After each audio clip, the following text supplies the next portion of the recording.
Hello and welcome to this lesson where we'll dive into the AWS Shared Responsibility Model.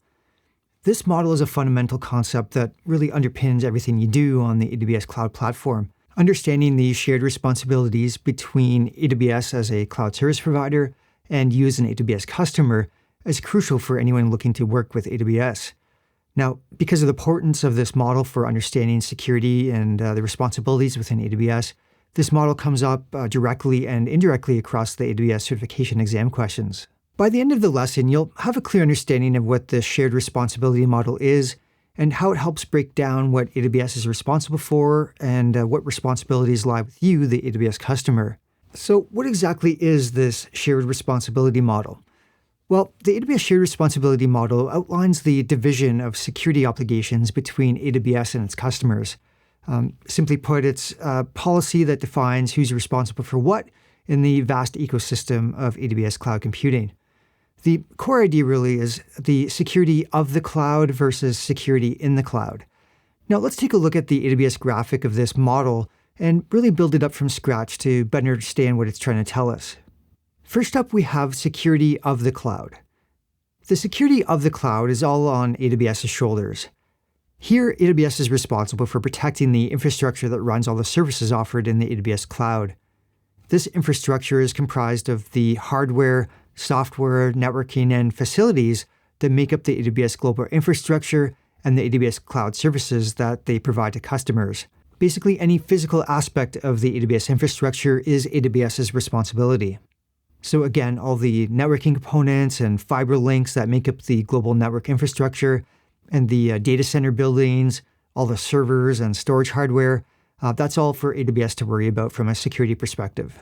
Now, one layer I'll mention here, just to ensure there's no confusion, is this software layer. This is the software layer that AWS manages as part of operating their cloud platform and some of the tools and managed service layers that run on top of their core services. Don't confuse this with your application software that you intend to run on AWS. You're responsible for that. But we'll get into that in just a second. Now, the great thing about this shared responsibility aspect of using AWS is that we as AWS customers can essentially inherit a lot of these world-class security and compliance standards simply by using AWS as our cloud provider. AWS has a huge array of security certifications from third-party auditors you can check out.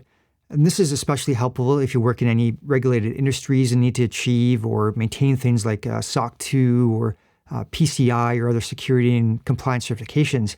You no longer need to focus on satisfying all the controls and areas around the audits around your own data center facilities. AWS does this for you. You can just focus on the audit controls and security of your applications and the workloads you put inside AWS. Now, this leads us straight into the next part of the shared responsibility, security in the cloud. Here, you as the customer are responsible for security measures related to the customer data and configurations of the AWS services. This means you're in charge of anything you put in the cloud in terms of what AWS services you select to use and the workloads you deploy in there. AWS has no idea how our application workloads are supposed to work, what their functions are, and how they're designed to be accessed. Maybe data needs to be encrypted, maybe not. Maybe the web server should be publicly accessible from the internet. Again, maybe not.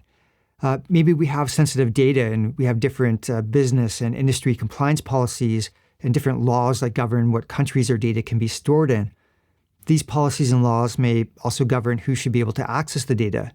AWS doesn't know all the nuances of our business and application needs, so it makes sense that we as customers are responsible for the security of our own workloads that we run on the AWS platform. Now, to make this split between AWS responsibilities and customer responsibilities more clear, let's look at some real-world scenarios to put this in context. Now, we're jumping way ahead here with some of this stuff, so if some of the AWS services mentioned or technical terms don't sound familiar quite yet, just rest assured they'll be covered later in the course. I just want to be sure that we have a clear understanding of the differences of responsibility here, as it's really foundational to be aware of and think about as we go through the rest of the course.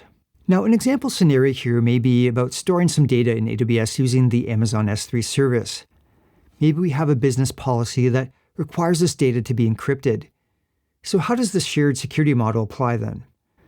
Well, in the AWS responsibility section, AWS would ensure that the infrastructure supporting the S3 storage service is secure, robust and up-to-date from security threats. AWS manages the physical security of the data centers and the foundational integrity of the S3 service. From the customer responsibility angle here, when you store data in an S3 bucket, you're responsible for enabling encryption, either server-side or client-side, and you decide the encryption method and can also manage the encryption keys themselves if you want. So to recap a bit, AWS ensures the S3 storage service is secure and available for us to use, in that it provides the necessary security and encryption and access control capabilities for us as customers to secure the data that we put in the cloud on the Amazon S3 service. Another common way we can look at this shared responsibility model is with the operating system security. In the AWS responsibility area, AWS maintains the infrastructure and the physical hypervisor hosts. They ensure the physical hardware and host operating systems are secure and patched. In the customer responsibility area, if you're running an EC2 instance, you're responsible for managing the guest operating system on your own, including applying updates and security patches. Then, of course, you're responsible for any application software and utilities you install on the instance. One last scenario I wanted to go over is how network traffic applies to the shared responsibility model. In the AWS responsibility area, AWS provides the secure backbone network, including services like VPCs, to isolate our infrastructure, and AWS Shield for DDoS protection.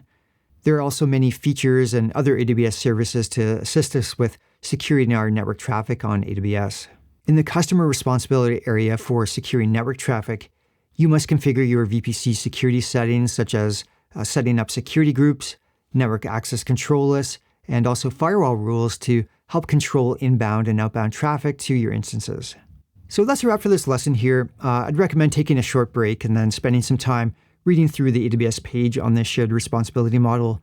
Definitely explore some of the example areas that go through understanding the distribution of responsibility between AWS and its customers for workloads running on top of AWS. So thanks so much for watching, and see you in the next one.